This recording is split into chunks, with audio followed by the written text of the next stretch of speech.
クラムスパスタ。क्ल्याम pasta भन्छ यसलाई चाहिँ। यो हाम्रो रेडी भइसकेको छ। वाउ,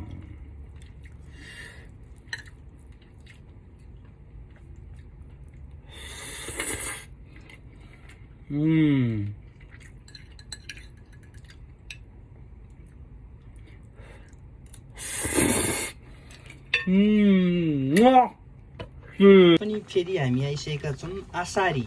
आसारी भनेको चाहिँ इङ्ग्लिसमा क्ल्याम भन्छ, क्ल्याम। यसको क्ल्याम पास्ता चाहिँ बनाउने तरिका तपाईँ आसारी ल्याइसकेका छौँ। क्ल्यामलाई चाहिँ धुन एकदम राम्ररी छन्।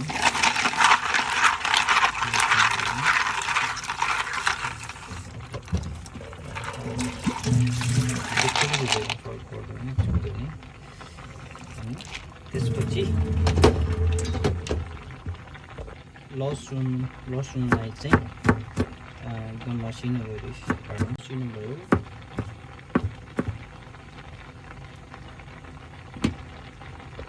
ओलिभ ओइल, गार्लिक,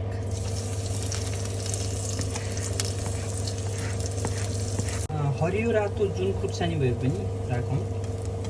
यसलाई पनि फ्राई गरौँ, रातो हुने गरी चाहिँ यसलाई फ्राई गरौँ। त्यसपछि माथिबाट आसारीलाई चाहिँ यसरी यो खुल्लोसम्म चाहिँ हामीले यसलाई चाहिँ फ्राई गरौँ। लगभग यो सबै खुलिसक्यो। यो खुल्नु भनेको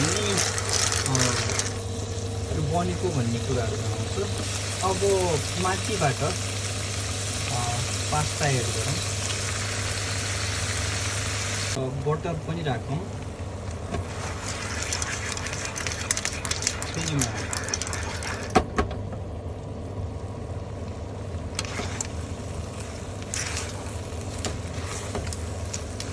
अलिकति साल्ट पनि राखौँ।